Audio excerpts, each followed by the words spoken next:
அடுத்தது வந்து நம்ம ஒரே எழுத்தில் ஆரம்பிக்கிற மாதிரியான வேர்ட்ஸ் வந்து குழந்தைங்களுக்கு சொல்லித்தரோம். இப்போ இது என்ன எழுத்து? மா. மா. இப்போ இங்கே ஒரு துணைக்கால் இருக்கு இல்லைங்களா, இதோட சேர்த்து சொல்லும்போது நம்ம எப்படி சொல்லுவோம்? மா. மா. இது என்ன எழுத்து? லை. இப்போ சேர்த்து படிங்க. மாலை. மாலை. இப்போ ம ர மர இம் மரம். இப்போ மா த மாத இம் மாதம். இப்போ படிங்க. மா ந மான இம் மானம். இந்த மாதிரி ஒரே எழுத்தில் ஆரம்பிக்கிற மாதிரியான வார்த்தைகள் வந்து நம்ம சொல்லித்தரணும். இப்போ படிங்க. வா ந வான இம் வானம்.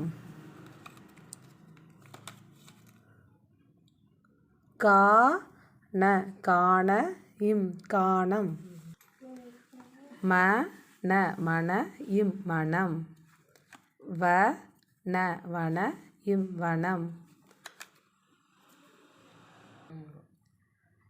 க ந கண இம் கணம். இந்த மாதிரி ஒரே எழுத்தில் ஆரம்பிக்கிற மாதிரியான வேர்ட்ஸ் வந்து நிறைய நம்ம குழந்தைங்களுக்கு சொல்லித்தரணும்.